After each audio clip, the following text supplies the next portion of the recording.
Let's begin the surface landmarks of back. So mainly what are the structures, what are the bones you see on the back are of course the scapula, even humerus on the posterior side you can see, and you can also see the iliac crest, right? Sacrum, you can see here the sacrum. So we'll start the back with first our scapula. So scapula is actually called as the shoulder blade, and it's mainly present on the posterior lateral aspect, you can see posteriorly and laterally.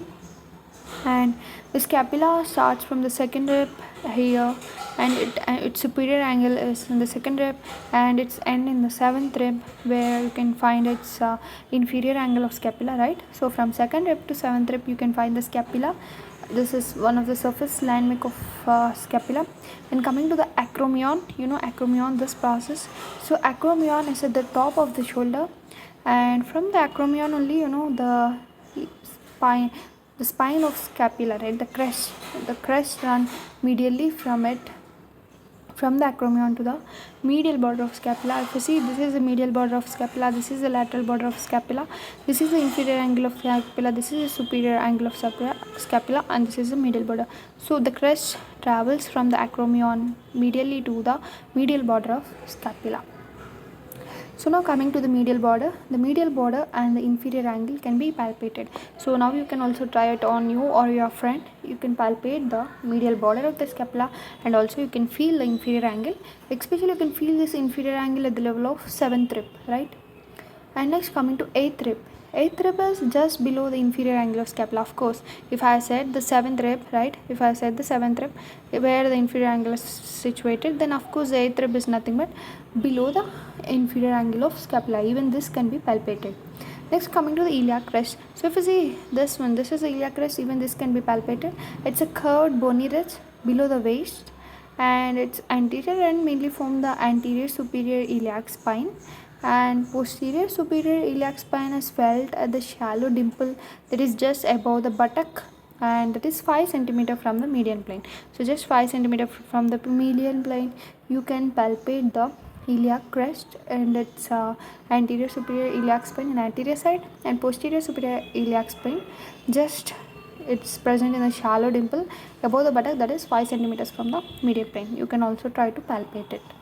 Next coming to the sacrum. You can see here the sacrum is lying between the right and left dimples, and usually they're having 3 sacral spines. All these 3 sacral spines are palpable, especially in the median plane. Of course you can see this is the medial plane, right? And coccyx is between the 2 buttocks in the medial plane. Even coccyx can be palpated. Next coming to the spine of cervical vertebra, that is C7. C7 is also called as vertebra prominence. You can see here this one, this is the exact place where you can palpate your spine of cervical process number 7.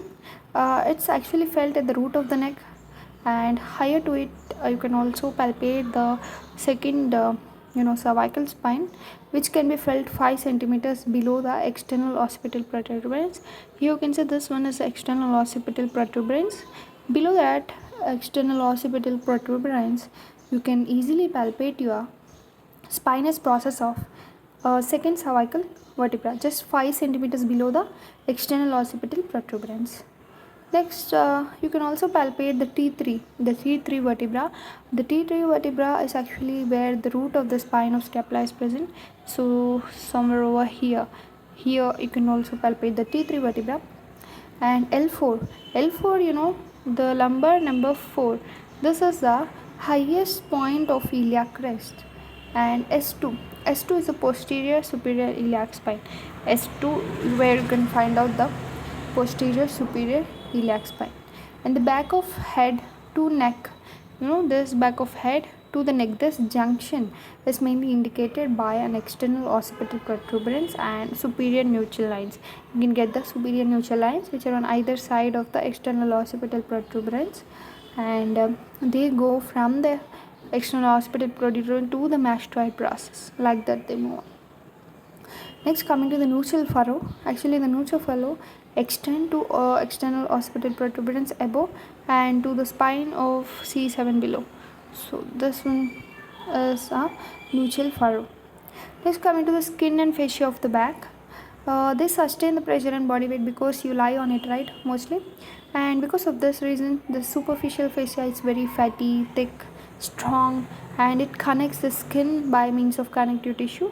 And also the deep fascia is having dense density like the deep fascia is dense in its texture when you see the back of a deep fascia.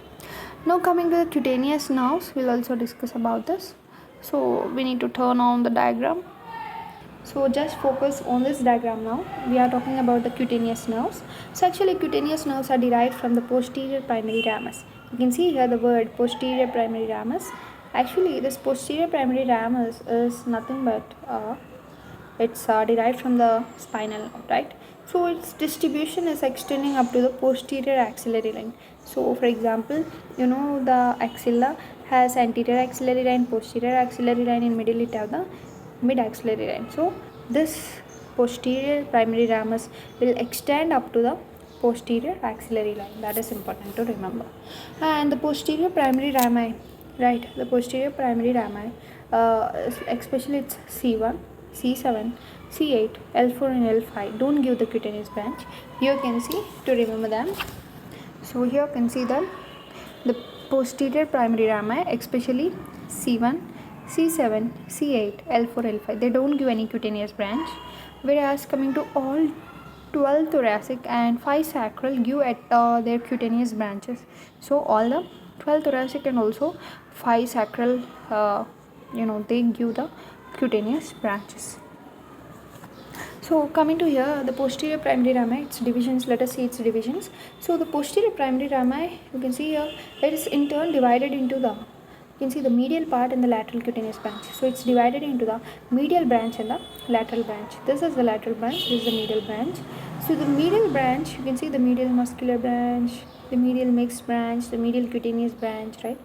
So the medial branch and lateral branch both have capacity to supply the erector spinae muscle, but only one of them will do it. Like for example, either the medial one will supply the erector spinae muscle or the lateral cutaneous branch will supply it, right? And they continue to become the cutaneous nerve. Later they continue to become the cutaneous nerve.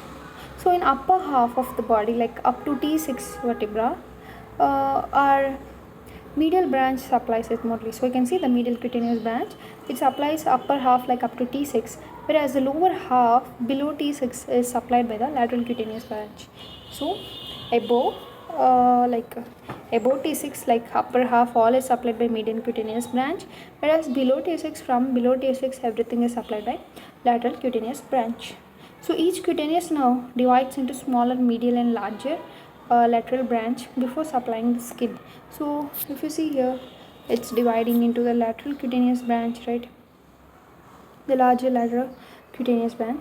So what they are saying, that each cutaneous nerve divides into smaller medial and larger lateral. Yeah, you can see the medial one is smaller, whereas the larger one is largest before supplying the skin. The posterior primary rami mainly supply the intrinsic muscles of back and skin. So here you can see that word. The posterior primary rami mainly supply the upper limb, and you can see it's supplying the intrinsic muscles of back and skin. So back and skin mainly supplied by posterior primary rami. Cutaneous distribution extend further laterally than extensor muscle. So its cutaneous distribution also may further laterally. No posterior primary ramus supply the upper limb. This is very important. The posterior primary rami will never supply. This I'm giving into mark because it will never supply the upper limb. Because why to not only upper limb, limb, just limb, you can write just limb. It will never supply the limb. But there is an exception in the case of L1, L2, L3 and also S1 to S3. All these are going to supply the limb, especially in the limb which region? The gluteal region. So gluteal region is the one which has got some luck to get supplied by the cutaneous branches, right? Only to the gluteal region, that too by L1, L2, L3, S1 to S3, but remaining all will never supply the limb. Only the main thing is to supply the back and also skin, right? So by this we have completed the surface landmarks of skin, back, and also we have completed the skin and fascia of back. And next we'll start with the muscles which are connecting the upper limb with the vertebral column in the next video.